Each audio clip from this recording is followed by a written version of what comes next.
Life.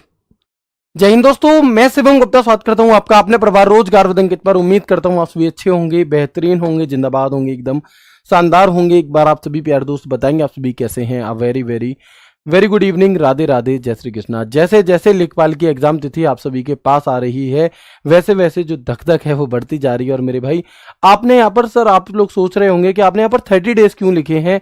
अभी तो 38 days लगभग बच रहे हैं। तो मेरे भाई, लास्ट का एक हफ्ता इतनी गोली की स्पीड से निकलता है कि तुम्हें कुछ समझ में भी नहीं आएगा कि क्या हुआ और क्या नहीं हुआ, है ना। तो एक बार बिल्कुल सभी दोस्त जुड़ जाएंगे, क्लास से बताएंगे आप सभी कैसे हैं, क्या खास आपके लिए होने वाला है, क्या 30 दिन में आपको करना चाहिए, क्या नहीं करना चाहिए, उन सभी चीज़ों पर बात करेंगे। और जिनका इंतजार था आप सभी को प्रैक्टिस सेट्स वगैरह का कि भैया मिक्स प्रैक्टिस सेट चलाइए हमारे लिए, या और बाकी चीज़ें, तो सभी चीज़ों के बारे में एक बार हम यहाँ पर बात करने वाले हैं। तो सबसे पहले आप देखेंगे कि 30 डेज आपके बचे हैं। बेस्ट स्ट्रेटजी अंतिम बार, यानी कि इसके बाद कोई और अलग से प्रैक्टिस सेट वगैरह कुछ भी नहीं आएगा।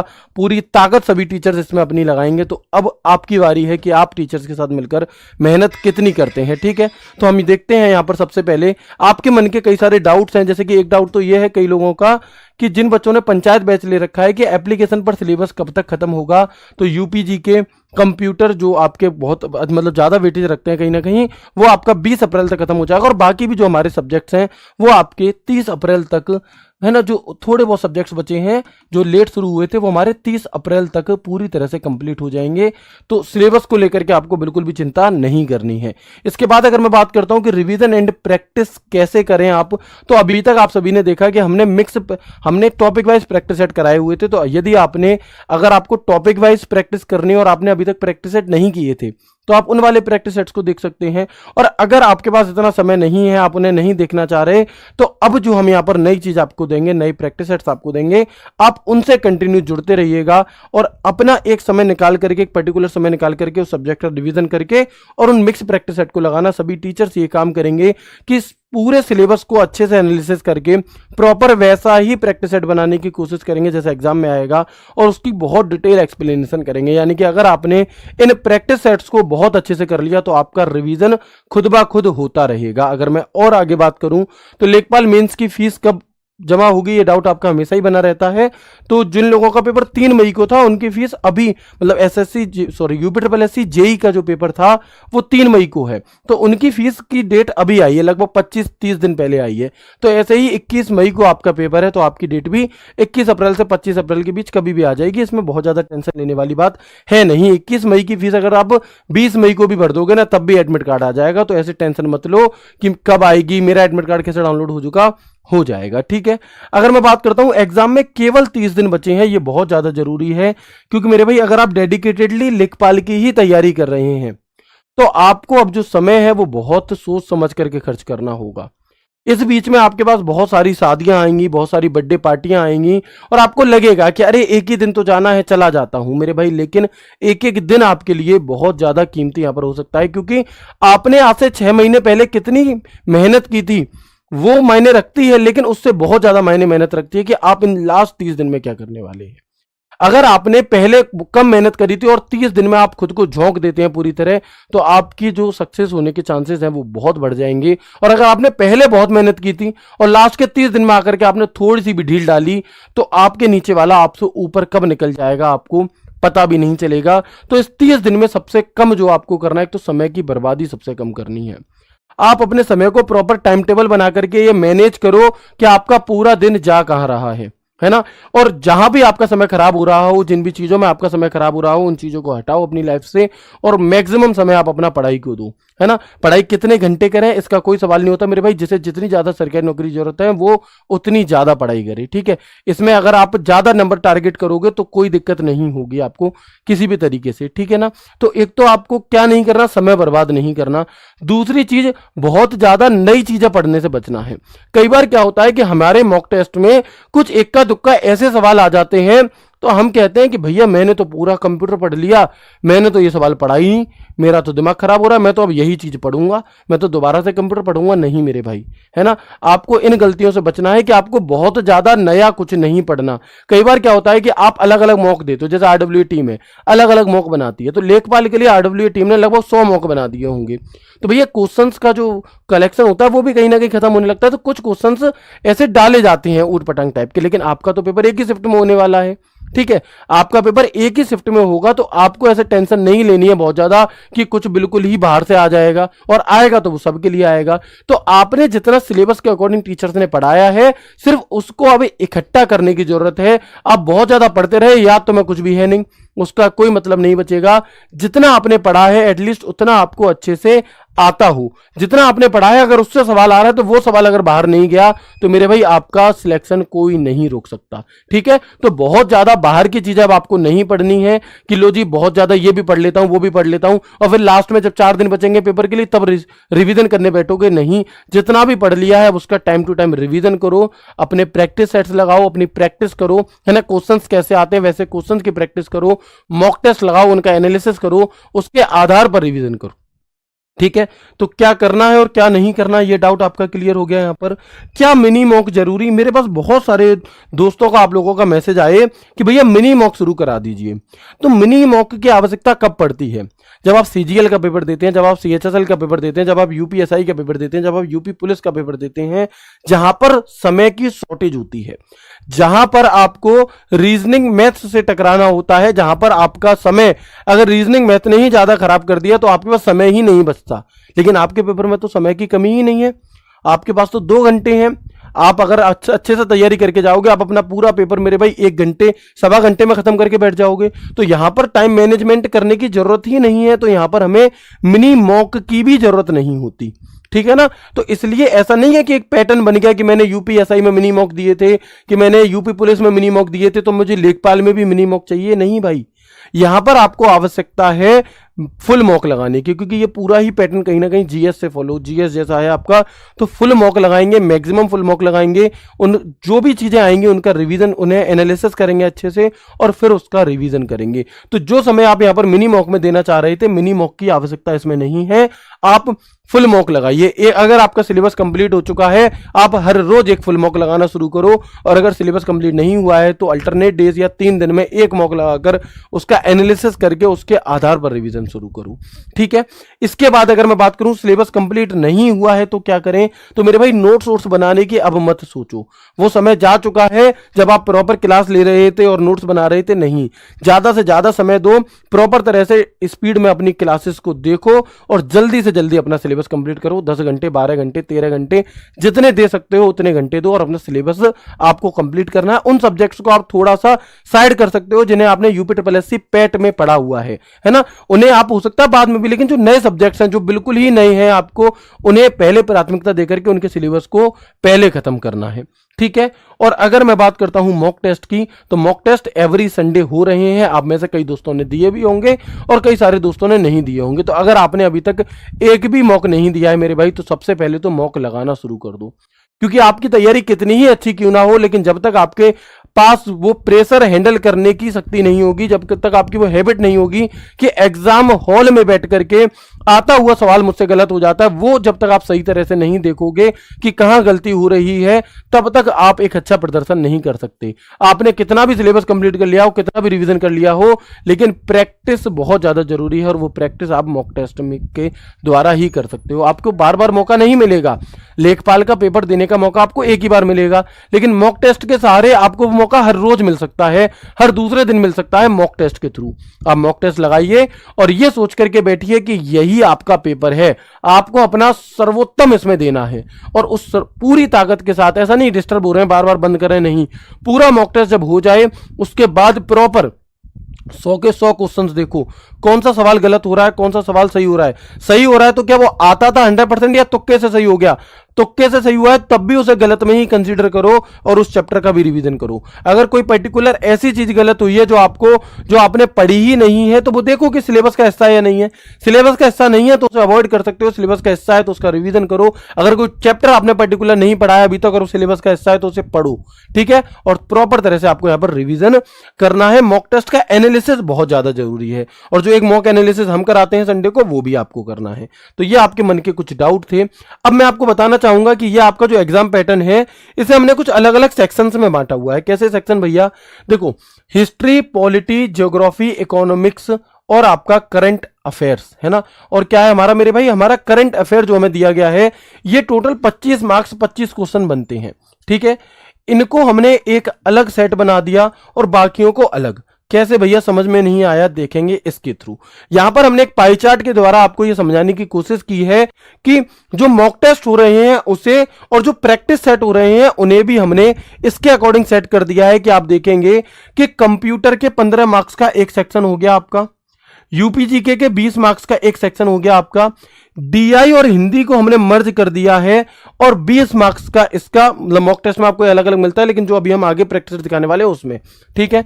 इसके अलावा environmental, ecology and rural development को हमने 15 मार्क्स और जीएस को हमने 25 मार्क्स अलग कर दिया है। अभी तक क्या था कि दिग्विजय सर बहुत ही शानदार तरह से 40 क्वेश्चन का एक प्रैक्टिस सेट जीएस का कराते थे, लेकिन आप सभी की सर से बहुत ज्यादा रिक्वेस्ट थी कि सर प्लीज आप जो 15 क्वेश्चन है हमारे, उनको स्पेशली 1 घंटे में कराइए। तो बिल्कुल अब सर बहुत शानदार तरीके से आपको इसका एक अलग ही प्रैक्टिस सेट लेने वाले हैं, और साइंस एंड टेक को हमने एक अलग तरीके से बांट दिया। तो एक पूरा पाई चार्ट हमने इस तरीके से यहां पर बनाया। अब अगर मैं बात करता हूं कि आप लोगों के लिए खास क्या है जो आपकी तैयारी में 4 चांद लगाएगा मेरे भाई, वो है आपका यहां पर पंचायत सीरीज।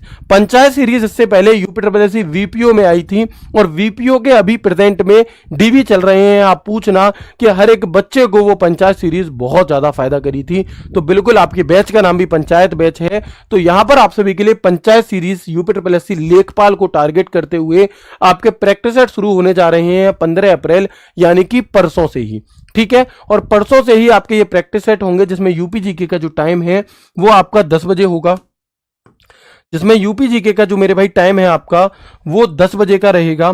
कंप्यूटर जो है आपका वो यहां पर 11 बजे होगा।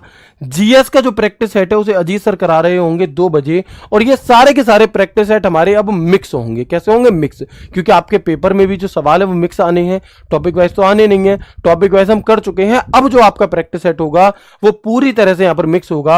अच्छा, मैथ्स और हिंदी के हम देख रहे थे, बच्चों कह रहे थे कि भैया इनकी हमें बहुत ज्यादा क्या नहीं है, हमें जो ज्यादा जरूरत है वो इन पर समय देने की ज्यादा जरूरत है। तो हमने मैथ्स और हिंदी को क्या है 3-3 दिन कर दिया है। आकाश सर ने बहुत सारी डीआई बहुत मेहनत से आपको टॉपिक वाइज करवाई हुई है, और सचिन सर ने भी हिंदी में पूरी ताकत से आपको टॉपिक वाइज हिंदी के भी प्रैक्टिस सेट करवाए हुए हैं। अब जो इनकी मिक्स प्रैक्टिस होगी वो हम कैसे करेंगे? वो हम 3-3 दिन करेंगे, यानी कि सोमवार, मंगल और बुध को आपकी आकाश शर्मा सर की क्लास हुआ करेगी 3 बजे डीआई की, और फिर बाकी के जो 3 दिन होंगे आपके, यानी कि बृहस्पति, शुक्र और शनिवार, उसमें सचिन सर की 3 बजे आपकी क्लास हुआ करेगी।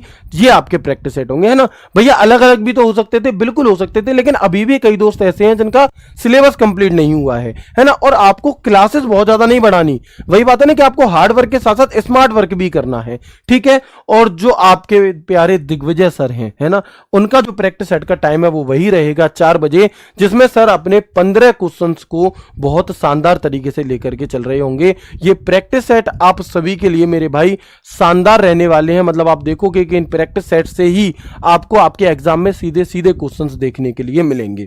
क्या भैया इतनी ही बात है या कुछ और भी होने वाला है? जी और भी होने वाला है। क्या है आप सभी के लिए खास? ये जो प्रैक्टिस सेट है आपके, ये चलेंगे मंडे टू फ्राइडे। ये प्रैक्टिस सेट हमारे यहां पर चलेंगे मेरे भाई मंडे टू फ्राइडे। और इसके बाद जो सैटरडे संडे का टाइम आपके लिए बचेगा वो आपके लिए और ज्यादा लाभदायक रहेगा। क्यों? क्योंकि यहां पर हम पंचायत सीरीज की 1 शॉट भी आपको दे रहे हैं, जिसमें Digvijay sir every Saturday Sunday every Saturday Sunday one shot लेंगे, जिसमें आपको प्रॉपर तरह से आपको थ्योरी प्लस एमसीक्यूज के माध्यम से, मतलब वो बच्चे जिन्हें रिवीजन करना है, देखो प्रैक्टिस सेट से क्या हो जाएगा कि प्रैक्टिस से प्रैक्टिस होगी, लेकिन कोई एक पर्टिकुलर चैप्टर या एक से ज्यादा पर्टिकुलर चैप्टर को प्रॉपर तरह से लेकर के उसे वहीं के वहीं खत्म कर देना, वो सर यहां पर कर रहे होंगे एवरी सैटरडे संडे। ठीक है, सर का टाइम रहेगा रात को 8 बजे। बाकी कंप्यूटर के लिए एवरी संडे, जैसे आप लोग चाहते हैं कि मैं big data processing, AI, deep learning, machine learning, इनकी एक मैराथन क्लास लेकर आऊं, एक मैराथन क्लास में मैं आपको MS Word, Excel, PowerPoint ऐसी चीजें करा दूं शॉर्टकट की टाइप की, तो ऐसे आप लोगों का मन था कि हर सैटरडे संडे को 3-3, 4-4 घंटे की मैराथन लेकर के वन शॉट टाइप के करा करके आप हमारा सिलेबस एक बार कंप्लीटली रिवाइज करा दीजिए। तो वो हम यहां पर मेरे भाई कंप्यूटर एवरी संडे हुआ करेगा, यूपीजी के भी ऐसे ही आपकी एवरी सैटरडे होगी कि 3 से 4 घंटे की क्लास होगी, 2.5 से 3 से 4 घंटे की, डिपेंड करेगा टॉपिक्स के ऊपर, और उस क्लास में उस पूरे टॉपिक को पूरी तरह से खत्म किया जाएगा। उसके एक्सपेक्टेड क्वेश्चंस, उसके प्रीवियस ईयर क्वेश्चंस जो भी होंगे वो सभी चीजें हमारी होंगी। और साइंस एंड टेक को आपके करा रहे होंगे मनीष सर एवरी संडे। आप देख रहे हैं कि मनीष सर लगातार आपके साथ जुड़े हुए हैं, और आपको इस संडे भी उन्होंने क्लास ली थी, उससे पहले वाले संडे भी ली थी, और आगे भी हर संडे को जो 5 क्वेश्चन है वो आपके मनीष सर यहां से करा रहे होंगे। यूपी जीके के लिए आपके केसपाल सर लगभग 4 से 5 संडे सर को मिलेंगे। तो इन 4 से 5 संडे में पूरी यूपी जीके को कवर करने की कोशिश हम लोग यहां पर करेंगे। मैं यहां पर आपको कंप्यूटर एवरी संडे एक बड़ी क्लास लगा करके जो भी आपके चैप्टर जो सिलेबस में दिए गए हैं उन्हें एक शानदार तरीके से आपको रिवीजन कराने की कोशिश करूंगा, प्रैक्टिस कराने, एमसीक्यूज वगैरह, प्रीवियस ईयर क्वेश्चंस वगैरह कराने की कोशिश करूंगा, प्रैक्टिस कराने की कोशिश करूंगा उन्हीं टॉपिक्स की। और जो हमारे मंडे टू फ्राइडे प्रैक्टिस चलेंगे वो तो चलेंगे ही, और सर एवरी सैटरडे संडे, यानी कि पूरे के पूरे 7 के 7 दिन आपको लॉक कर देने हैं। अब है ना, एक भी दिन ऐसा नहीं करना है कि जी लो जी इस दिन नहीं पढ़ाई कर रहे, हर दिन आपको पढ़ाई करनी है। एक भाई का मेरे पास कमेंट आ रहा है कि भैया सेफ स्कोर क्या रहेगा। मेरे भाई जो सेफ स्कोर होता है ना, ये पहले से कभी बताया ही नहीं जा सकता, ये डिपेंड करता है आपके एग्जाम के लेवल पर। अगर आपका एग्जाम का लेवल बहुत ही सरल आया तो मेरे भाई आपकी जो कट ऑफ है वो अच्छी खासी जा सकती है, और अगर आपका एग्जाम का लेवल बहुत कठिन आया तो कम जाएगी। जैसे आप इसके लिए उदाहरण लेंगे कि अभी हाल ही में जूनियर असिस्टेंट का पेपर हुआ, आई थिंक 1 फरवरी को।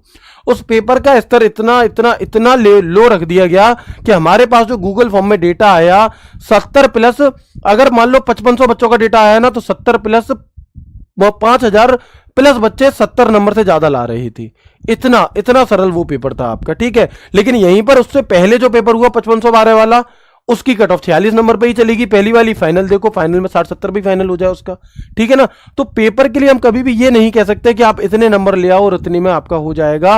आपको पूरे 100 में से 100 को टारगेट करना है, फिर आपको वहां पर बैठ करके देखना है कि आपके पेपर का लेवल क्या है, कितने करने लायक है। क्योंकि अगर आप सच में मेहनत करके जाओगे तो जितने मेरे भाई जो चीजें आपने पढ़ी है वही बाकियों ने भी पढ़ी है, ठीक है ना। तो वो वहां पर जाकर के आपको पता चलेगा। अभी से आप ऐसे नहीं कह सकते कि लो जी मैं आपसे कह दूं कि लो 60 पे सिलेक्शन हो जाएगा, 70 पे हो जाएगा, 80 पे हो जाएगा। हो सकता है पेपर बहुत ही सरल आ जाए तो 70 वाले 75 वाले भी सेफ नहीं है, और हो सकता है बहुत सरल आ जाए तो आप क्या बहुत कठिन आ जाए तो हो सकता है 50 वाले भी सेफ हो जाए, ठीक है ना। तो आपको अपना मैक्सिमम टारगेट करना है, देखना है चीजें कहां गलत हो रही हैं, ठीक है। इसके बाद अगर मैं बात करता हूं तो आप देखेंगे कि ये सारी क्लासेस होंगी कहां पर। ये आज आपकी जो वीडियो हो रही है ये रोजगार विद अंकित मेन चैनल पर हो रही है, लेकिन अब जो प्रैक्टिस सेट होंगे, अभी तक जो प्रैक्टिस सेट हुए थे वो इसी चैनल पर हुए थे, लेकिन आप सभी के लिए एक स्पेशल चैनल बनाया गया था UPSSC को टारगेट करते हुए। तो जब आप यूट्यूब पर सर्च करोगे UPSSC एग्जाम्स RWA तो आपको UPSSC एग्जाम्स RWA करके एक चैनल दिखाई देगा। इस चैनल को आपको सब्सक्राइब कर लेना है, क्योंकि ये जितनी भी क्लासेस है मेरे भाई, ये सारी की सारी क्लासेस हमारी इसी UPSSC एग्जाम्स RWA चैनल पर होंगी। तो कहीं ऐसा ना हो कि आपकी क्लासेस हो और आपको पता ही ना चले, तो आप अभी जाकर के इस वाले चैनल को जरूर सब्सक्राइब कर लीजिएगा। क्योंकि UPSSC लेखपाल को लेकर के इसके बाद जो गागर में सागर आएंगी आपकी, या जो भी चीजें होंगी, सारे के सारे practice set, mock test, analysis और वन शॉट, वो सब के सब हमारे इसी UPSSC एग्जाम्स RWA चैनल पर होंगे। तो आप सभी इसको जाकर के सब्सक्राइब कर लीजिएगा और इसी पर अपनी 15 तारीख से जो आपको टाइम टेबल दिखाया गया है उसमें जुड़िएगा। इसके बाद आप सभी को पता है कि एवरी संडे आपको फ्री मॉक टेस्ट देखने के लिए मिलता है रोजगार विद अंकित एप्लीकेशन पर। वो मॉक टेस्ट आप सभी को लगाना है, और अगर आप लोगों ने पुराने नहीं लगाए तो पुराने भी लगा सकते हो। बाकी कुछ दोस्त ऐसे हैं कि भैया हम तो सारे मॉक लगा चुके हैं, हमें नए मॉक लगाने हैं, तो मेरे भाई उसके लिए आपकी ये एक, जिन लोगों ने पेड बैच ले रखा है उन्हें ये सब मॉक टेस्ट फ्री मिले हैं, और जिन बच्चों ने पेड बैच नहीं लिया है उनके लिए 99 रुपीज में ये आपकी 25 मॉक टेस्ट की क्या है एक टेस्ट सीरीज है, जिसे आप मेरे भाई ले सकते हैं कहां से, रोजगार उदंकित एप्लीकेशन से। मैक्सिमम मॉक लगाइए, जितने ज्यादा मॉक टेस्ट हो सकते हैं उतने ज्यादा मॉक लगाइए, और सिर्फ मॉक ही मत लगाइए, मॉक को लगाकर उनके एनालिसिस के आधार पर आपको क्या करना है मेरे भाई, रिवीजन करना है। मैं उम्मीद करता हूं कि ये जितनी भी चीजें हैं वो आपको बहुत अच्छी लगी होंगी। प्रैक्टिस सेट वन शॉट जो जो आप चाह रहे थे, जो जो आप मुझे मैसेज करते थे, जो जो आप कमेंट करते थे, वो हर एक बात आपकी यहां पर आपको मिल चुकी होगी, हर एक चीज आपको मिल चुकी होगी। अब बस आपको करना क्या है कि आपको मेहनत करनी है हमारे साथ मिलकर के। मेरे विषय में जितनी मेहनत होगी वो मैं करूंगा, दिग्विजय सर के विषय में जितनी मेहनत होगी वो सर करेंगे, केसपाल सर करेंगे, बाकी सभी टीचर, जीएस में अजीत सर बहुत मेहनत करेंगे। बस हम जो मेहनत कर रहे हैं उसको आप भी कर लेना साथ में, इससे और ज्यादा कुछ भी नहीं करना होता। कंसिस्टेंसी बनाकर रखना। अगर आप 2 दिन के लिए भी कहीं बाहर चले गए मेरे भाई तो 4 दिन पढ़ाई में मन नहीं लगेगा, और बस वहीं पर आप लाखों बच्चों से पीछे हो जाओगे। ठीक है, तो मैं उम्मीद करता हूं कि ये सारी जानकारी आपको बहुत अच्छी लगी होगी। कैसी लगी एक बार कमेंट बॉक्स में कमेंट करके जरूर बताइएगा। मिलते हैं आपसे 15 तारीख को एक नए एक शानदार प्रैक्टिस सेट्स के साथ सभी टीचर। तब तक के लिए राधे राधे, जय श्री कृष्णा, जय हिंद।